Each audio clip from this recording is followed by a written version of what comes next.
جس نے تجھے خون کی پھٹکی سے پیدا کیا۔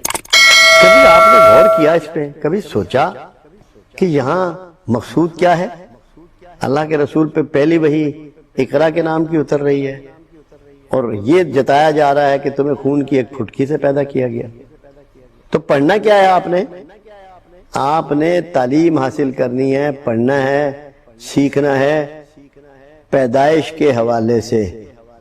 جب آپ کو اپنی پیدائش کا پتہ لگ جائے گا، آپ کو یہ اندازہ ہو جائے گا کہ میں کتنا حقیر ہوں، میری حیثیت کیا ہے، میری ویلیو کیا ہے، اور جتنی بھی اللہ نے کریشنز کی ہیں اس کے علوم حاصل کرنے ہیں، پیدائش کے۔ اسی لیے پروردگار نے کہا کہ مجھے بہت زیادہ پسند ہیں وہ لوگ جو کھڑے بیٹھے کروٹوں کے بل میری صنعت پر غور کرتے ہیں، میری صنائی پہ غور کرتے ہیں، کہ میری کریشنز پر۔ حالانکہ جو عبادت کرنے والے ہیں ان کے لیے اتنی پسندیدگی کا اظہار نہیں کیا۔ جو غور و فکر کرنے والے ہیں اور صنعت پہ غور کر رہے ہیں، کریشن پہ، تو اللہ نے پہلی تعلیم کی جو دعوت دی ہے وہ کریشن پہ آپ نے اس کو پڑھنا ہے، اس پہ غور کرنا ہے۔ اقرا، پڑھ، اور ساتھ پیدائش کا ذکر کہ جو جو اللہ پیدا کر رہا ہے، جو جو اللہ تخلیق کر رہا ہے، جو جو دنیا میں بکھرا ہوا ہے، اس سب پہ تم نے غور کرنا ہے۔ اور ایک ایسا رسول تمہیں مبعوث کیا گیا جس نے پھر تمہیں قرآن جیسی مکمل کتاب دی۔ آج جتنے سائنٹسٹ ہیں دنیا میں، جتنی بھی سائنسی ایجادات ہیں، جتنی بھی ڈیولپمنٹ ہو رہی ہیں، وہ ساری آلریڈی قرآن میں موجود ہوتی ہیں۔ بعد میں ہم کلیم کرتے ہیں کہ دیکھو یہ بات تو قرآن میں تھی، مگر ہماری کتنی بڑی بدقسمتی اور بدنصیبی کی بات ہے کہ ہم نے خود اس پہ تحقیقات نہیں کی، جستجو نہیں کی۔ انہوں نے کی جو قرآن کو آن نہیں کرتے، جو قرآن کو اپنی کتاب نہیں کہتے، ہم نے نہیں کی۔ تو اللہ نے تو اپنی رحمتیں ہم پہ اتمام کر دی۔ اللہ کے رسول صلی اللہ علیہ وسلم نے، اب یہ آپ کی باسط ہو گئی، نبوت کا اعلان ہو گیا، بہت بڑی رحمت ہے، مگر جب دعوت دی بنو ہاشم کو، اپنے خاندان اور قبیلے کو، تو ان سے کیا کہا ان سے؟ سچے رسول، سچا اللہ، سچی کتاب، تین سچے، مگر گفتگو کیا کی کہ اے میرے عزیزو، اے بنو ہاشم، میں نے ایک عمر تم میں گزاری ہے۔ وہ جو عمر معاشرے میں گزاری ہے اس کو سٹرینتھ بنایا دعوت کے لیے۔ سٹرینتھ وہ ہے دعوت کے لیے پرافٹ کی طرف سے، اور رمضانی کا مہینہ ہے، اس وقت روزے فرض نہیں ہوئے تھے، روزے 2 ہجری میں فرض ہوئے، دعوت کی، مگر گفتگو میں سٹرینتھ بنایا گزرے ہوئے زمانے کو۔ تو آپ کے رسول نے رمضان میں آپ کو کیا دعوت دی کہ اپنا کردار اس قابل کر لو کہ تمہیں اللہ کی بھی بات کرنی ہو، رسول کی بھی بات کرنی ہو، اللہ کی کتاب کی بھی بات کرنی ہو، تو تمہارا رویہ سپورٹ میں تمہارے ساتھ کھڑا ہوا ہو۔ اور اگر تمہارا رویہ تمہاری سپورٹ نہیں کر رہا تو خدا جانے پھر تم کیا ہو، کون سی دعوت دینا چاہ رہے ہو، کون سا دین سیکھنا چاہ رہے ہو، کون سے رمضان میں بس رہے ہو، کیا کر رہے ہو۔ تو یہ بھی رمضان میں ہوا، یہ کرم بھی ہم پہ رمضان میں ہوا کہ ایک ایسا رسول ہمیں دے دیا گیا جس کو دین مکمل کیا گیا۔ تمام جتنے بھی دین تھے ان پہ غالب کرنے کے لیے رسول کو مبعوث کیا گیا، اور اسلام کو بطور دین آپ کے لیے پسند کیا گیا۔ تمام کتب کو فائنل کیا گیا، آخری کتاب آپ کو دے دی گئی۔ آپ آخری رسول، مگر ہمیشہ کے لیے۔ رسالت آج بھی جاری ہے، کل بھی جاری ہے، قیامت کے بعد بھی جاری ہے۔ یہ بات کا سوچتے ہیں لوگ، بعد از قیامت بھی رول ہے، کیوں کہ شفاعت فرمانی ہے، مقام محمود پہ بیٹھنا ہے۔ تو آپ کو ایک برکت والا اور ایسی رحمت والا رحمت للعالمین دے دیے گئے آپ کو اس مہینے میں، رمضان میں، کہ کائنات کی ہر چیز کے لیے رحمت، کسی ایک امت کی طرف، کسی ایک مذہب والوں کی طرف، انسانوں کی طرف، جانوروں کی طرف، سب کی طرف بھیجا گیا۔ قرآن تو کہتا ہے ہم نے ایسا رسول مبعوث فرمایا جو تمام جن و انس کے لیے ہے۔ جن کہتے ہیں ہر چھپی ہوئی چیز کو، ہر چھپی ہوئی چیز کو جن کہتے ہیں، ہر چھپی ہوئی چیز کے رسول۔ انس کہتے ہیں سانس لینے والی مخلوق کو، ہر سانس لینے والی مخلوق کے رسول۔ تو کرم ہوا کس میں؟ رمضان میں۔ اب رمضان میں جب آپ پہ اتنے کرم ہو رہے ہیں تو آپ کو اللہ کا باغی ہونا چاہیے یا فرما بردار ہونا چاہیے؟ اس کی رحمتوں کے لیے سر جھکانا چاہیے یا بغاوت کرنی چاہیے؟ فرما بردار بننا چاہیے یا نافرمانی کرنی چاہیے؟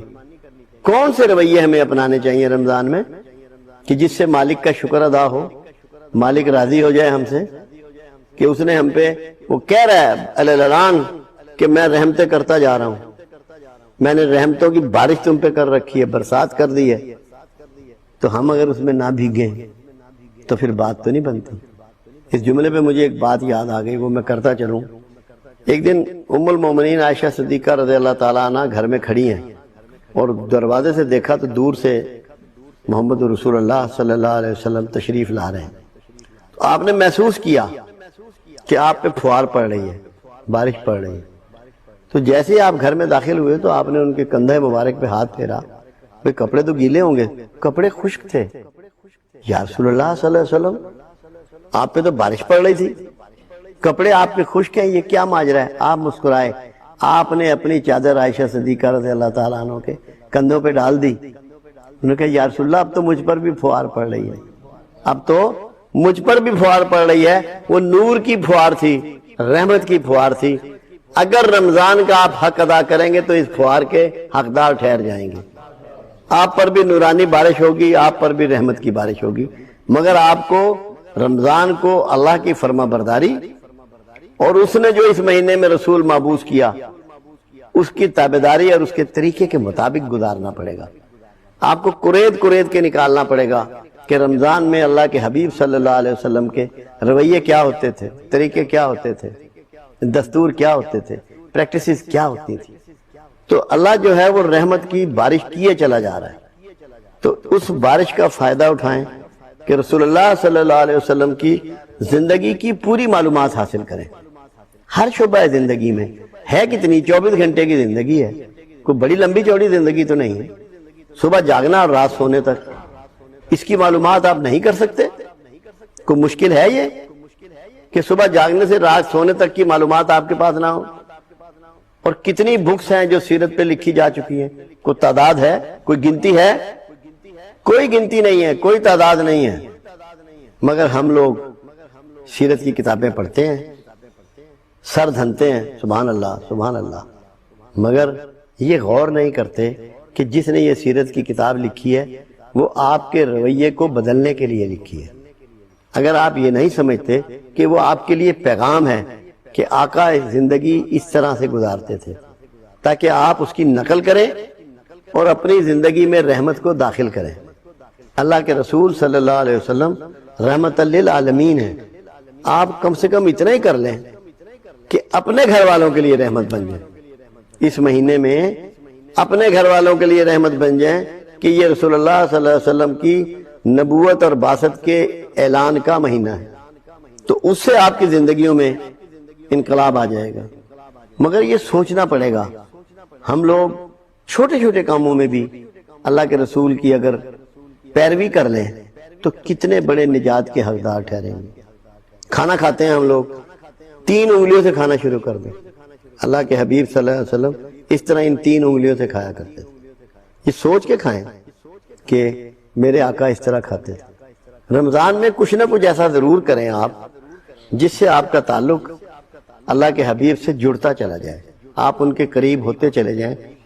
اور یہ اس لیے رمضان میں ہو جائے گا کہ کیونکہ اللہ کی رحمت جوش میں ہے اور آپ کے برے اعمال کو بھسم کرنے والا مہینہ ہے، تو آپ کے پاس چانسز ہیں، یہ پوری طرح موجود ہیں کہ آپ جو ہیں اس مہینے میں جو بھی سوچیں گے اس پہ عمل کر پائیں گے۔ تو اگر آپ نے یہ کر لیا تو رمضان کے فیض و برکات آپ کو پوری طرح میسر آئیں گے اور آپ کامیاب زندگی گزاریں گے۔ تو کوشش کیا کریں کہ رمضان میں اللہ کی کتاب سے جڑ جائیں، رسول اللہ صلی اللہ علیہ وسلم کی سیرت کی جو کتاب ملے، جو معلومات ملے اس سے جڑ جائیں، اور ایک ارادہ پختہ کر لیں کہ ہمیں اس مہینے کچھ نہ کچھ سنت کو اپنانا ہے، کسی ایک سنت کو اپنانا ہے۔ زیادہ چیزیں ممکن ہے آپ نہ اپنا سکیں۔ جب ہم لوگ کو زیادہ چیزیں اپنانے کے چکر میں پڑتے ہیں تو پھر ہم مستقل نہیں رہتے، استقامت نہیں رہتی، کام کو بیچ میں ہی چھوڑ دیتے ہیں، ترک کر دیتے ہیں۔ تو اس لیے آپ پوری کوشش کریں کہ جو بھی کام آپ شروع کریں اس کو استقامت کے ساتھ کریں، مگر ارادہ بنا لیں کہ میں نے کوئی ایک چیز کملی والے کی پیروی میں کرنی ہے، تب آپ کو اس مہینے کی فیوز و برکات اور رحمتوں کا فائدہ ہوگا۔ اللہ آپ کا اور میرا حامی و ناصر ہو۔ گھر والوں کے ساتھ، بچوں کے ساتھ، گھریلو ملازمین کے ساتھ، دیگر ملازمین کے ساتھ، سائل کے ساتھ اچھے رویے کا حکم ہے، مگر رمضان میں زیادہ بہتر رویے کا حکم ہے کہ آپ نے ان سب کے حقوق کو بہت تندہی کے ساتھ، توجہ کے ساتھ، لگن کے ساتھ ادا کرنا ہے۔ آپ روزہ رکھتے ہیں، آپ کے گھر کے دیگر افراد بھی رکھتے ہیں۔ اب شام کو آپ 6 ڈشیں اگر افطاری کی بنا رہے ہیں تو جو خواتین جنہوں نے روزہ رکھا ہوا ہے ان کو کتنی دیر چولہے کے سامنے کھڑا رہنا پڑے گا؟ یہ بات اہل خانہ کے پیش نظر ہونی چاہیے۔ یا سارا دن وہ اسی تیاری میں لگی رہیں، جبکہ اس کو قرآن پہ زیادہ ٹائم دینا چاہیے، زیادہ توجہ کرنی چاہیے۔ ویسے ہی اللہ کا حکم ہے کہ فجر کے وقت اور عصر کے وقت قرآن کی تلاوت کیا کرو۔ تو رمضان میں ایسے مواقع پیدا کرنے چاہیے کہ آپ کے اہل خانہ اپنی زیادہ وقت عبادات کو، نوافل کو، قرآن حکیم کی تلاوت کو، ذکر و اذکار کو دے سکیں۔ جو لوگ